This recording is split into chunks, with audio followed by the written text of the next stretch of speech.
Hello, my dear learners. Welcome back to my channel, Sharon Studies. And this is me, your Sharon ma'am.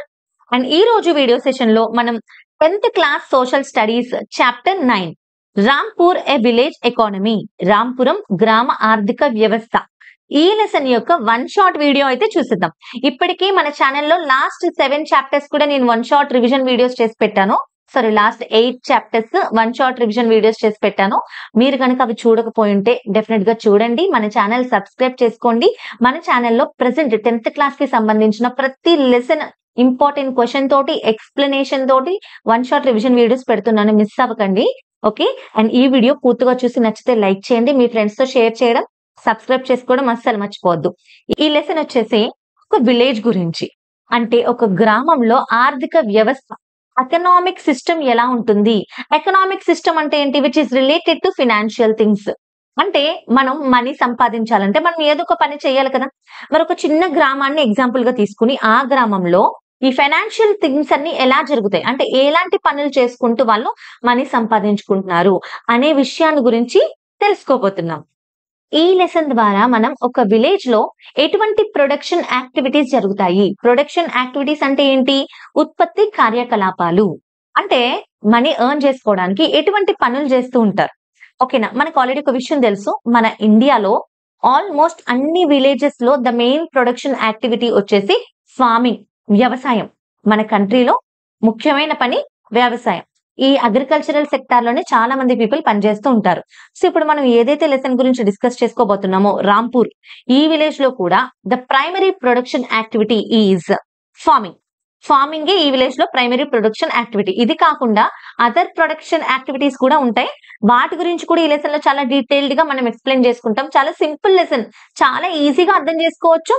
ఈ explanation మీరు వింటే ఎలాంటి question వచ్చినా మీరు చాలా ఈజీగా రాస్తారు. క్వశ్చన్స్ కూడా ఎక్స్ప్లెయిన్ చేస్తాను కాబట్టి మీకు ఇంకా ఈజీ అయిపోతుంది ఎగ్జామ్ లో ప్రెజెంట్ చేయడం. సో ఈ ఫార్మింగ్ యాక్టివిటీస్ గురించి, non farming activities, dairy, small scale manufacturing units, shop keepers, transportation, వీటన్నిటి గురించి ఈ లెసన్ లో డిస్కస్ చేసుకుంటాం. ఈ స్లైడ్ మీద మీకు ఏదైతే మైండ్ మ్యాపింగ్ ఉందో, మన టోటల్ లెసన్ ఇదే. కాన్సెప్ట్స్ అన్ని ఒక్క మైండ్ మ్యాపింగ్ ద్వారా మీకు నేను చూపిస్తున్నాను. మీరు ఈ మైండ్ మ్యాపింగ్ ని కూడా పాజ్ చేసుకుని ఒకసారి స్టడీ చేయండి. ఈ టాపిక్స్ మన లెసన్ లో ఉన్నాయి. ఈ ప్రతి టాపిక్ గురించి మనం చాలా బ్రీఫ్ గా, వివరంగా చెప్పుకుంటాం. యాక్చువల్లీ ఈ లెసన్ ఏదైతే ఉందో దీని యొక్క రైటర్ నిజంగానే ఆ ప్రాంతానికి వెళ్ళి అక్కడ చాలా రోజులు ఉండి ఆ ఏరియాలోనే స్టే చేసి ఆ ఊర్లో ఎటువంటి ఎకనామిక్ సిస్టమ్స్ అనేవి ఉన్నాయని తెలుసుకుని క్లియర్ గా డీటెయిల్డ్ గా ఒక కేస్ స్టడీ చేసి రాసిన లెసన్ అన్నమాట. అంటే ఈ లెసన్ ద్వారా ఒక గ్రామంలో ఎటువంటి ఎకనామిక్ సిస్టమ్ ఉంటుందో మనకి ఒక క్లియర్ పిక్చర్ వచ్చేస్తుంది. సో ఆ ఒరిజినల్ ఊరు పేరు కాకుండా పేరు మార్చి రాంపూర్ అని పెట్టారు. యాక్చువల్లీ ఈ రాంపూర్, ఈ లెసన్ ఏదైతే ఉందో ఒరిజినల్లీ ఇది ఎక్కడంటే ఉత్తరప్రదేశ్ లో, వెస్టర్న్ పార్ట్ ఆఫ్ ఉత్తరప్రదేశ్ లో ఒక గ్రామం ఈ రాంపూర్. మీకు ఆల్రెడీ తెలుసు ఉత్తరప్రదేశ్ ఎక్కడుంది? మన ఇండియాలో నార్దర్న్ పార్ట్ ఆఫ్ ఇండియాలో మంచి ఫర్టైల్ ల్యాండ్స్ అనగానే మనకు గుర్తొచ్చేది ఏంటి? Northern plains. సారవంతమైన భూమి ఉన్న ఈ నార్దర్న్ ప్లెయిన్స్ లోనే ఉత్తరప్రదేశ్ ఉంది. ఈ ఉత్తరప్రదేశ్ లోనే రాంపూర్ అనే విలేజ్ కూడా ఉంది. సో ఈ విలేజ్ గురించే మనం నేర్చుకోబోతున్నాం. ఎలా అయితే పంజాబ్, హర్యానా మంచి ఫర్టైల్ ల్యాండ్స్ ఉన్నాయో అలాగే ఉత్తరప్రదేశ్ లో కూడా మనకి మంచి ఫర్టైల్ ల్యాండ్స్ ఉంటాయి, which is very much suitable for agriculture. And this village is well connected with the neighboring places or neighboring villages. ఈ రాంపూర్ అనే గ్రామం ఏదైతే ఉందో ఈ గ్రామం దాని యొక్క చుట్టుపక్కల విలేజెస్ ఉంటాయి కదా, ఆ విలేజెస్ అన్నిటితో చాలా బాగా కనెక్ట్ అయి ఉంది. సో రాంపూర్ నుండి 3 కిలోమీటర్స్ దూరంలో రాయ్గంజ్ అనే ఒక టౌన్ ఉంది. ఇక్కడ నుంచి 12 కిలోమీటర్స్ దూరంలో జహంగీర్బాద్ అనే ఒక టౌన్ ఉంది. సో ఈ ప్లేసెస్ అన్ని కూడా, ఈ రాంపూర్ చుట్టుపక్కల ఉన్న విలేజెస్ అన్ని కూడా చక్కగా రోడ్స్ అనేవి కనెక్ట్ అయి ఉండి మంచి ట్రాన్స్పోర్టేషన్ ఫెసిలిటీస్ ఉన్నాయన్నమాట.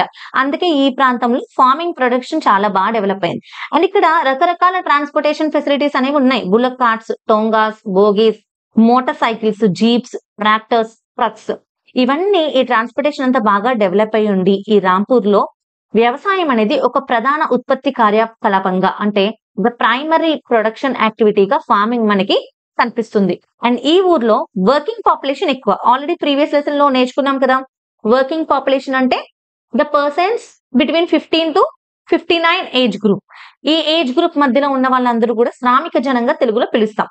ఈ వర్కింగ్ పాపులేషన్ ఎక్కువ ఉన్నారు. ఈ వర్కింగ్ పాపులేషన్ అందరూ కూడా ఇందులో మెజారిటీ ఆఫ్ ద పీపుల్ ఈ వ్యవసాయం మీద డిపెండ్ అయి ఉన్నారు. వాళ్ళ లైవ్లీహుడ్ కోసం వాళ్ళు ఫార్మింగ్ మీదే డిపెండ్ అయి ఉన్నారు.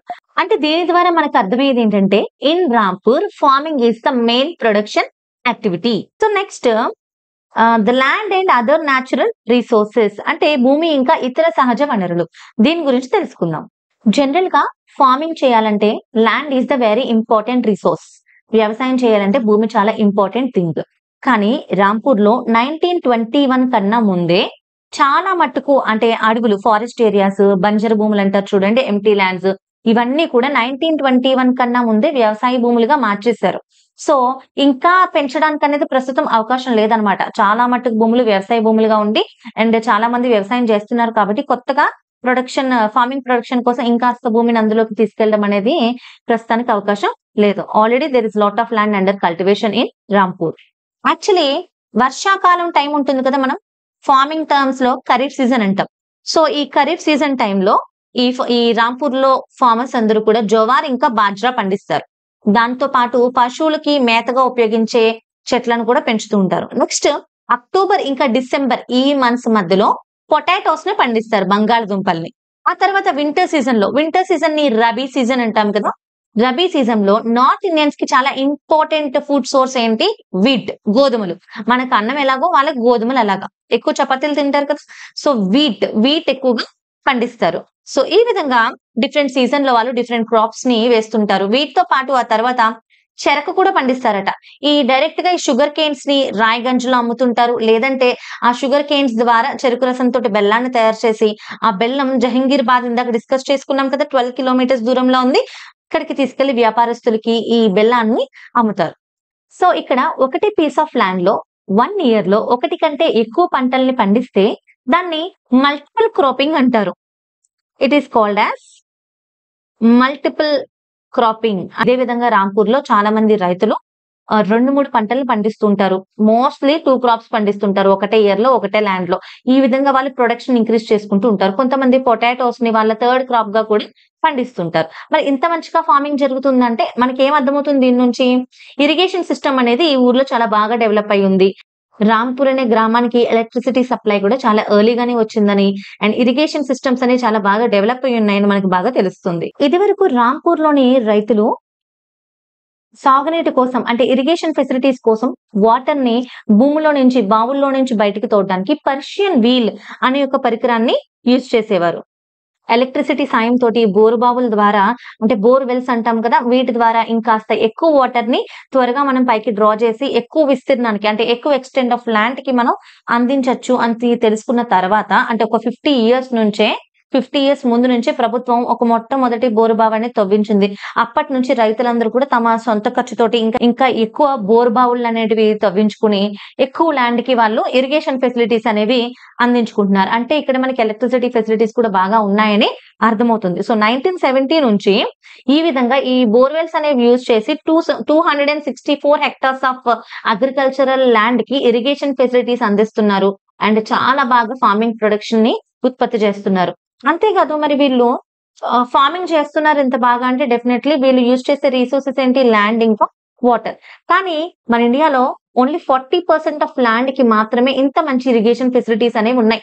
అది కూడా ఎలాంటి ఏరియాస్ లో? లైక్ మన కోస్టల్ ఏరియాస్ లో, డెల్టా రీజియన్స్ లో, ఇంకా ప్లెయిన్స్, నార్దర్న్ ప్లెయిన్స్ లో హర్యానా, పంజాబ్, ఉత్తరప్రదేశ్ అండ్ సౌత్ ఇండియాలో చూసుకుంటే ఈస్ట్ వెస్ట్ 2 ప్రాంతాల్లోని కోస్టల్ ఏరియాస్ లోనే మనకి బాగా ఇరిగేషన్ ఫెసిలిటీస్ అంటే సంవత్సరానికి 2-3 పంటలు వేసుకునే అవకాశం ఉంది.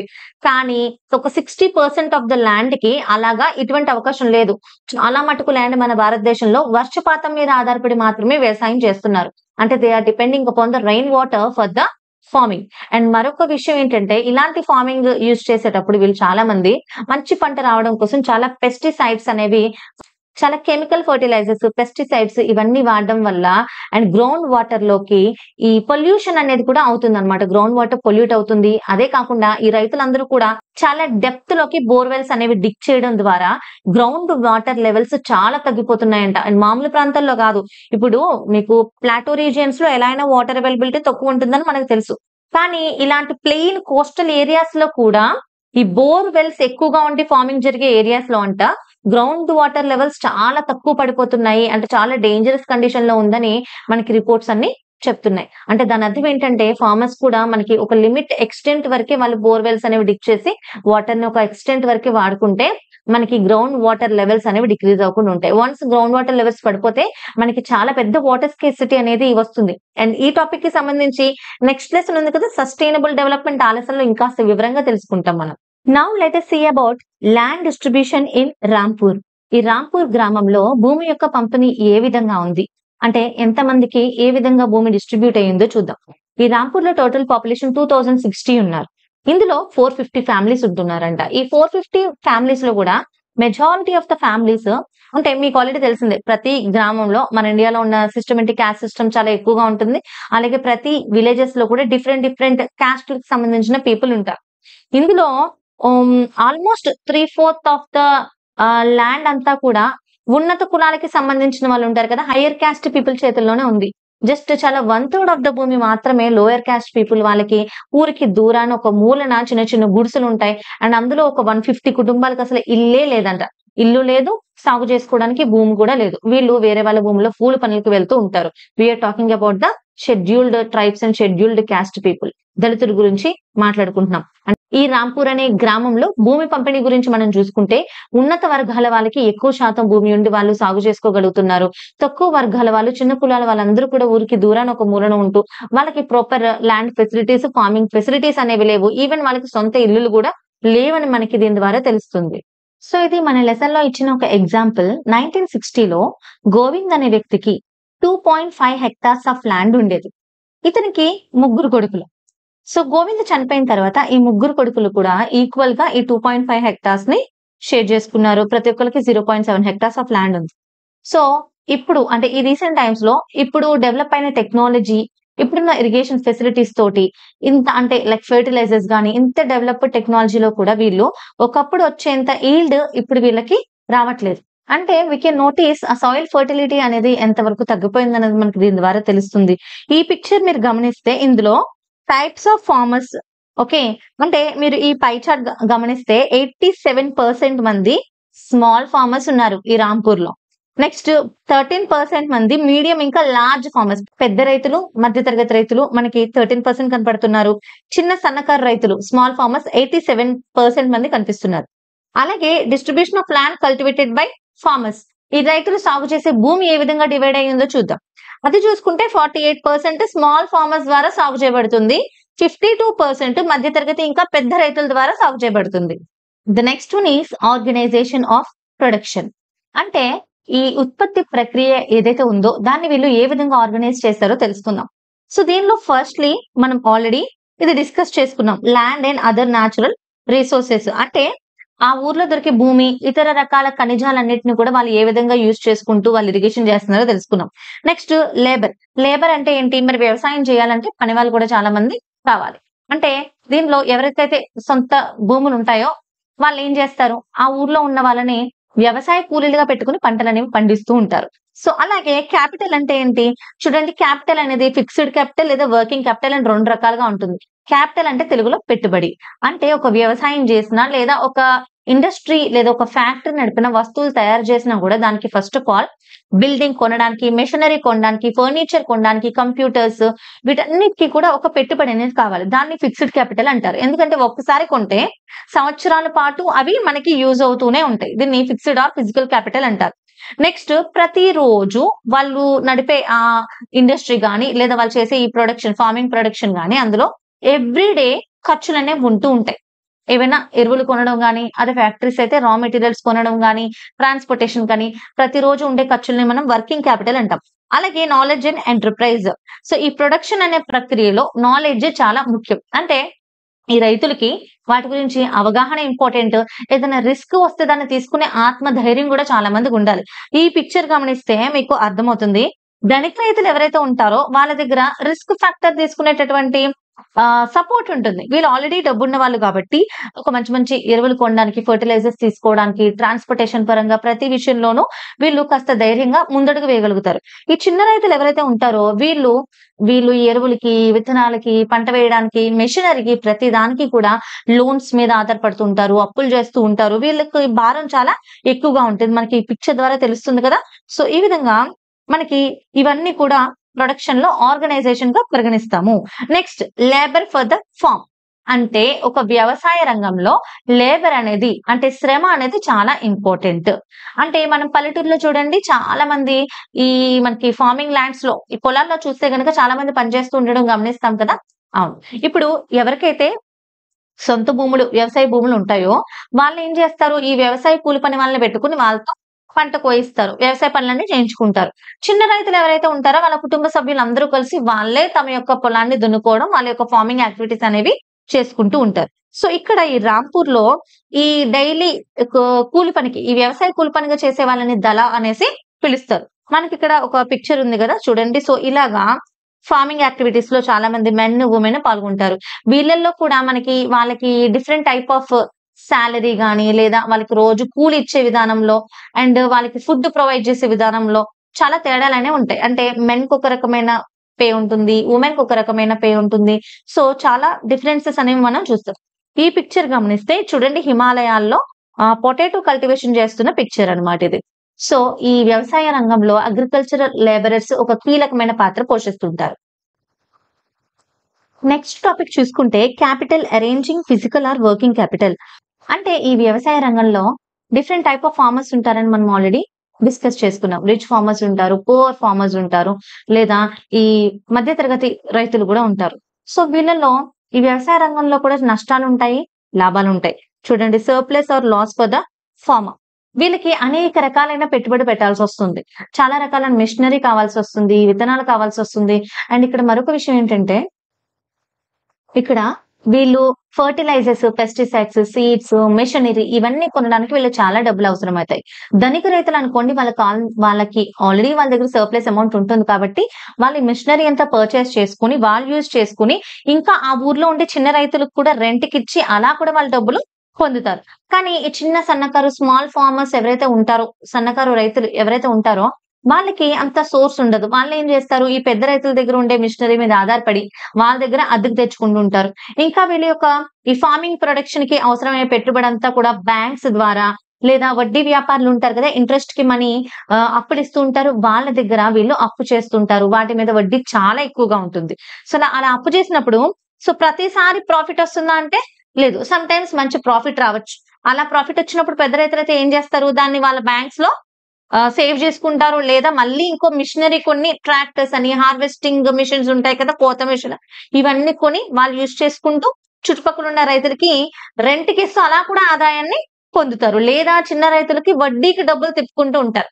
కానీ ఈ స్మాల్ ఫార్మర్స్ కి ఒకవేళ లాభం వచ్చిందంటే దానికి మరొక పంటకి పెట్టుబడి కోసం వాళ్ళు దాచుకుని మిగతాది వాళ్ళ ఇంట్లోకి ఉంచుకుంటారు. వాళ్ళు పండించిన పంటలో కూడా కొంత వాళ్ళ సొంత కన్సంప్షన్‌కి ఉంచుకుని మిగతాది ఈ రాణిగంజ్ మార్కెట్ యార్డ్‌లో అమ్ముతుంటారు. ఇలా అమ్మడంలో ఎక్కువగా మనం ఈ ధనిక రైతులు, మధ్య తరగతి రైతులు ఎవరైతే ఉన్నారో వాళ్ళు ఎక్కువగా మార్కెట్ యార్డ్‌కి తీసుకెళ్ళి ఎక్కువ మొత్తంలో అమ్ముతారు. చిన్న రైతులు మాక్సిమం వాళ్ళ సెల్ఫ్ కన్సంప్షన్‌కి ఉంచుకుంటారు. మరి ఈ విధంగా వాళ్ళకి లాస్ వచ్చిందనుకోండి, లాస్ రావడానికి చాలా కారణాలున్నాయి కదా. అంటే తుఫాన్లు, వరదలు, ఈ నేచురల్ డిజాస్టర్స్ ద్వారా అధిక వర్షపాతం వీటన్నిటి వల్ల లాస్ రావచ్చు. లేదా పురుగు పడుతుంది కదా పంటకు ఒక్కోసారి. అలా లాస్ వచ్చినప్పుడు రైతులు చాలా నష్టాల్లోకెళ్ళిపోతారనమాట.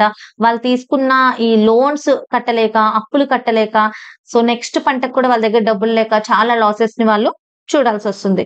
సో ఇప్పటి వరకు మనం ఈ లెసన్‌లో ఫార్మింగ్ యాక్టివిటీస్ గురించి డిస్కస్ చేసాం. అలాగే ఈ లెసన్‌లో వ్యవసాయం కాకుండా ఇతర రంగాలు కూడా ఉన్నాయి. నాన్ ఫార్మింగ్ యాక్టివిటీస్ కూడా ఉన్నాయి. అంటే డైరీ అంటే అది మీకు తెలుసు కదా, లైక్ పాల వ్యాపారం. ఈ ఊర్లో ఒక కామన్ యాక్టివిటీ డైరీ. చాలా మందికి వ్యవసాయం భూములు ఎలా ఉన్నాయో అదే విధంగా వాళ్ళకి పశువులు కూడా ఉంటాయి. సో ఆ పశువుల ద్వారా వీళ్ళు ఆ మిల్క్ ఇంకా ఈ ప్రొడక్ట్స్ ఏవైతే ఉంటాయో యానిమల్ ప్రొడక్ట్స్ ని సేల్ చేసుకుంటూ ఉంటారు. అంతే కాకుండా స్మాల్ స్కేల్ ఇండస్ట్రీస్ కూడా ఈ రాంపూర్‌లో మనం చూస్తుంటాం. అంటే చిన్న వ్యాపారాలు. The shop keepers of Rampur. అంటే రాంపూర్‌లో చిన్న చిన్న షాప్ కీపర్స్, చిన్న చిన్న కొట్లు ప్రతి ఊర్లో ఉంటాయి కదా, చిన్న బడ్డీ కొట్లు అలాంటివి. అవి కూడా ఈ ఊర్లోని ఎకనామిక్ సిస్టమ్‌లో ఇవి కూడా ఒక పార్ట్ అని మనం చెప్పుకోవచ్చు. అలాగే ట్రాన్స్‌పోర్టేషన్ ఏ ఫాస్ట్ డెవలపింగ్ సెక్టర్. ట్రాన్స్‌పోర్టేషన్ వల్ల ఇప్పుడు ఈ ఫార్మింగ్ ప్రొడక్షన్ కానివ్వండి, ఈ స్మాల్ స్కేల్ ఇండస్ట్రీస్ కానివ్వండి, ఈ షాప్ కీపర్స్, డైరీ ఏదైనా ఈ ప్రతి యాక్టివిటీ సాఫీగా రన్ అవ్వాలంటే వాళ్ళకి కావాల్సిన ముఖ్యమైనది ట్రాన్స్‌పోర్టేషన్. ఆ ఊర్లో మంచి ట్రాన్స్‌పోర్టేషన్ బాగా డెవలప్ అయ్యి ఉందంటే డెఫినిట్‌గా ఈ వర్కింగ్ యాక్టివిటీస్ అన్నీ కూడా చాలా సాఫీగా జరుగుతాయని మనం తెలుసుకోవచ్చు. సో ఈ విధంగా రాంపూర్‌లో farming activities, non farming activities గురించి మనం తెలుసుకున్నాం. మీరు పిక్చర్ లో గమనించినట్లయితే చూడండి, నాన్ ఫార్మింగ్ యాక్టివిటీస్ ఈ డైరీ కానివ్వండి, shop keepers, general stores, small shops, transport అంటే rickshaw, tonga, jeep, truck, tractor, buggy ఇవన్నీ ట్రాన్స్పోర్టేషన్ లోకి వస్తాయి. స్మాల్ స్కేల్ మ్యానుఫ్యాక్చరింగ్ అంటే జాగరీ తయారు చేసే అక్కడ చెరుకు పంట ఎక్కువగా ఉందని చెప్పుకున్నాం కదా. సో రకరకాల మ్యానుఫ్యాక్చరింగ్ యూనిట్స్ కూడా మనం రాంపూర్ లో చూస్తున్నాం. Now let us look at the very important questions from this lesson. So firstly, 1 mark question and answers. What is non-farm production activity? Give example. Non farming production అంటే ఏంటి? వ్యవసాయం కాకుండా ఇతర పనులు అనమాట. Non farm activities cover all those jobs which are carried off the farm. పొలానికి వ్యవసాయానికి సంబంధించింది కాకుండా మిగతా అన్ని కూడా నాన్ ఫార్మ్ యాక్టివిటీస్ లోకే వస్తాయి. Weaving, beedi making, dairy farming, poultry, small manufacturing, transport, shopkeeping ఇవన్నీ కూడా నాన్ ఫామ్ లోకి వస్తాయి. వీవింగ్ అంటే తెలుసు కదా, నేత నేయడం, బీడీలు చుట్టడం. డైరీ అంటే తెలుసు కదా, పశువులకి సంబంధించిన పనులు ఉంటాయి కదా, మిల్క్ ప్రొడక్షన్ ఇవన్నీ కూడా. పౌల్ట్రీ అంటే కోడ్ల పెంపకం. ఓకే, స్మాల్ మ్యానుఫ్యాక్చరింగ్ చిన్న చిన్న ఇండస్ట్రీస్, చిన్న చిన్న కంపెనీస్. ట్రాన్స్పోర్టేషన్ చిన్న చిన్న షాప్స్, జనరల్ స్టోర్స్, కిరాణా స్టోర్స్ ఇవన్నీ కూడా మనకి నాన్ ఫార్మింగ్ ప్రొడక్షన్ లో ఉంటాయి. ప్రతి ఊర్లో ఫార్మింగ్ ప్రొడక్షన్ తో పాటు నాన్ ఫార్మింగ్ ప్రొడక్షన్ యాక్టివిటీస్ కూడా ఎకనామిక్ సెక్టర్ లో ఒక భాగంగా ఉంటాయి. నెక్స్ట్ క్వశ్చన్ చూసుకుంటే, what are the factors of production or production elements? అంటే ఉత్పత్తి జరగడానికి ముఖ్యమైన ఫ్యాక్టర్స్ ఏంటి? Land, labour, physical capital and knowledge and enterprise. These are known as the factors of production. ఒక ఊర్లో ఉత్పత్తి అనేది జరగాలంటే తప్పకుండా కావాల్సినవి ఫార్మ్ ప్రొడక్షన్ అయినా ఏదైనా కానీ ల్యాండ్ కావాలి, లేబర్ అంటే ప్రజల యొక్క శ్రమ కావాలి, ఫిజికల్ క్యాపిటల్ అంటే పెట్టుబడులు ఉండాలి, నాలెడ్జ్ అండ్ ఎంటర్ప్రైజ్ వాళ్ళకి ఒక అంటే ఒక ప్రొడక్షన్ ఏ విధంగా చేయాలి అనే ఒక అవగాహన, అనే ఒక తెలివితేటలు అవి కూడా వాళ్ళకి తప్పకుండా ఉండాలి. వీటినే మనం ఫ్యాక్టర్స్ ఆఫ్ ప్రొడక్షన్ అంటాం. Next question, define fixed capital or physical capital. The tools, machines, buildings required for the production are called physical or fixed capital. అంటే ఒక ఉత్పత్తిలో భాగంగా మనం ఒక బిల్డింగ్ ని కట్టడం, లేదా ఒక టూల్స్ కొనుక్కోవడం, మిషనరీ కొనుక్కోవడం ఇవన్నీ కూడా ఫిక్స్డ్ క్యాపిటల్ లోకి వస్తాయి. ఎందుకంటే ఒక్కసారి మీరు ఈ ప్రొడక్షన్ పర్పస్ కి వీటిని పర్చేస్ చేస్తే మీరు చాలా ఇయర్స్ వరకు వాటిని యూజ్ చేసుకోవచ్చు. కాబట్టి ఇది మీరు స్టార్టింగ్ ఏదైతే పెట్టుబడి పెడతారో దీన్ని ఫిక్స్డ్ లేదా ఫిజికల్ క్యాపిటల్ అంటారు. Okay, next define working capital. Working capital అంటే ఏంటి? ద రిక్వైర్మెంట్ ఫర్ రా materials and money which is used in it's day to day trading operations is called working capital. ఒకరికి ఒక ఫామ్ ఉంది అనుకుందాం, like పొలం అనుకుందాం, లేదా పౌల్ట్రీ, లేదా షాప్, ఏదో ఒకటి. ప్రతిరోజు వాళ్ళకి అంటే ఫిక్స్డ్ క్యాపిటల్ అంటే ఒక బిజినెస్ స్టార్ట్ చేసినప్పుడు, ఒక ప్రొడక్షన్ స్టార్ట్ చేసినప్పుడు పెడతారు. వర్కింగ్ క్యాపిటల్ అంటే ప్రతి రోజు కూడా వాళ్ళకి ఈ మనీ లావాదేవీలు అనేవి జరుగుతూ ఉంటాయి కదా, మనీ ఇవ్వడం, తీసుకోవడం. ఓకేనా? అంటే ఏంటి? ప్రతిరోజు చేసే ప్రొడక్షన్ కి సంబంధించి రా మెటీరియల్స్ తేవడం కానీ, ట్రాన్స్పోర్టేషన్ ఖర్చులు కానీ అవుతూ ఉంటాయి. వీటన్నిటిని మనం వర్కింగ్ క్యాపిటల్ అనేసి అంటాం. What is modern cropping? Modern cropping అంటే ఏంటి? Modern farming means that use of modern technologies, techniques and science for increasing farming production. ఇదివరకు ఏంటంటే చాలా ఓల్డ్ టెక్నిక్స్ లో మన తాత ముత్తాతల వాళ్ళ యొక్క జ్ఞానం ద్వారా ఏదైతే మనకి ఏదైతే నాలెడ్జ్ ఉందో దాని ద్వారా ఫార్మింగ్ చేసేవారు. ప్రస్తుతం అగ్రికల్చరల్ ఫార్మింగ్, అగ్రికల్చర్ బిఎస్సీ అని దీని మీద కూడా స్టడీస్ ఉన్నాయి కదా. ఇలా బాగా చదువుకుని మోడర్న్ టెక్నాలజీస్ వాడి, హైబ్రిడ్ సీడ్స్ వాడి, డిఫరెంట్ టైప్ ఆఫ్ టెక్నిక్స్ వాడి అండ్ మోడర్న్ మెషినరీ వాడి ఫార్మింగ్ ప్రొడక్షన్ ఇంక్రీజ్ చేయడానికి ఈ రకరకాల స్టెప్స్ అన్ని తీసుకుని చేసే ఈ ఫార్మింగ్ ని మనం మోడర్న్ క్రాపింగ్ అంటాం.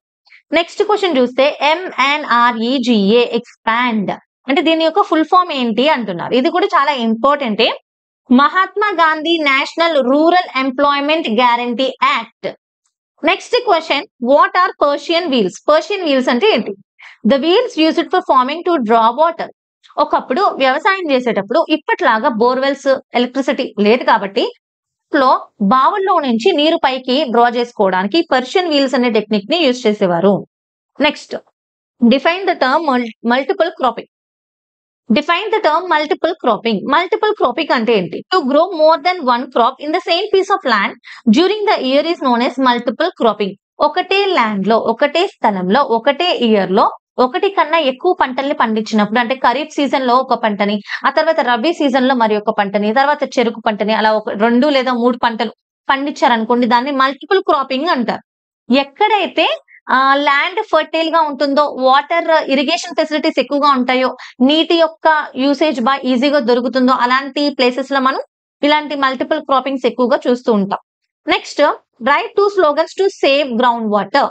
భూగర్భ జలాలు, గ్రౌండ్ వాటర్ ని సేవ్ చేస్తూ కొన్ని స్లోగన్స్ అడుగుతున్నారు. Pollute water you pollute life. అంటే మీరు వాటర్ ని పొల్యూట్ చేస్తే మన లైఫ్ ని కూడా పొల్యూట్ చేసుకున్నట్టే అవుతుంది. Hold you grip and stop the drip. Okay, these are the two slogans to save ground water. Expand HYV, HIV కాదు, HYV, it's bad joke right. Okay, HYV అంటే high yielding variety. Expand HYV, HYV అంటే high yielding varieties. Next, what are the agricultural seasons. Agricultural seasons అంటే ఏంటి? మనకి summer, winter ఇవి తెలుసు, rainy season. మరి agriculture అంటే ఫార్మింగ్ పరంగా కూడా ఆ సీజన్స్ అనేవి డివైడ్ అయి ఉన్నాయి కదా. ఖరీఫ్ సీజన్, వర్షాకాలంలో ఏదైతే వేస్తామో దాన్ని ఖరీఫ్ సీజన్ అంటాం. వింటర్ సీజన్ లో రబీ సీజన్ అంటాం. సమ్మర్ లో జియాద్ సీజన్స్ అంటాం. Okay, why men receive higher wages than women for the same job. ఒకటి పనికి మెన్ కన్నా అంటే ఉమెన్ కన్నా మెన్ కి ఎందుకు ఎక్కువ జీతం వస్తుంది అని అడుగుతున్నారు. We can see this in agriculture sector majority. ఎక్కువగా మనం ఈ పరిస్థితిని ఫార్మింగ్ సెక్టార్ లో ఎక్కువగా చూస్తూ ఉంటాం. Okay, it is known as gender pay gap.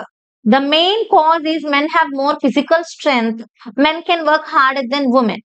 అంటే ఎక్కువగా మనం ఇది వ్యవసాయ రంగంలో ఈ విధమైన పరిస్థితి చూస్తూ ఉంటాం. మగవాళ్ళకి ఎక్కువ కూలి ఉంటుంది, ఆడవాళ్ళకి తక్కువ కూలి ఉంటుంది.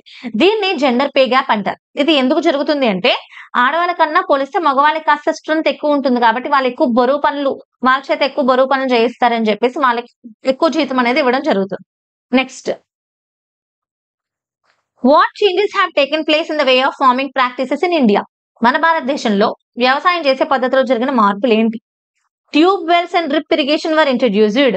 ట్యూబ్ వెల్స్ ని, డ్రిప్ ఇరిగేషన్ ని, ఈ మెథడ్స్ ని ఇంట్రడ్యూస్ చేశారు. Mechanization introduced recently. అంటే ఎక్కువగా మెకనైజేషన్ అంటే మెషిన్స్ ని ఎక్కువగా యూజ్ చేసుకోవడం అనేది మన ఫార్మింగ్ లో ఇంట్రడ్యూస్ అయింది. Use of chemical fertilizers and pesticides improved. ఈ కెమికల్ ఫర్టిలైజర్స్, పెస్టిసైడ్స్, పురుగుల మందులు ఎక్కువగా వాడడం ఎక్కువైంది. దాని వల్లే కదా మనకి ఎన్విరాన్మెంట్ కూడా చాలా నష్టం అనేది చేకూరుతుంది. High yielding varieties have been used by the farmers.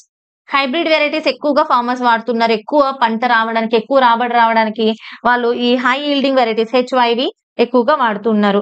Next, new methods of storage marketing are being followed. అంటే ఈ కోసిన పంట ఏదైతే ఉంటుందో దాన్ని స్టోరేజ్ చేసుకోవడానికి కొత్త రకమైన పద్ధతులను వాడుతున్నారు. షార్ట్ టర్మ్ క్రాప్స్, తక్కువ టైంలో ఎక్కువ క్రాప్స్ వేస్తున్నారు. New methods of ploughing,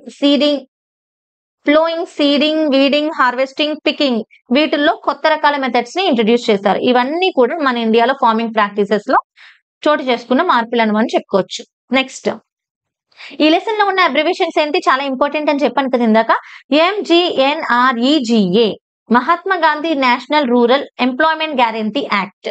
okay, next, ఈ మ్యాప్ కూడా నేను మీకు ఇంక్లూడ్ చేస్తాను. ఎందుకంటే ఈ లెసన్ లో మనం కొన్ని ప్లేసెస్ గురించి ప్రస్తావించాం కదా. ఉత్తరప్రదేశ్ చూడండి, this is Uttar Pradesh. The location of Uttar Pradesh is this, and this is Haryana, this is Punjab.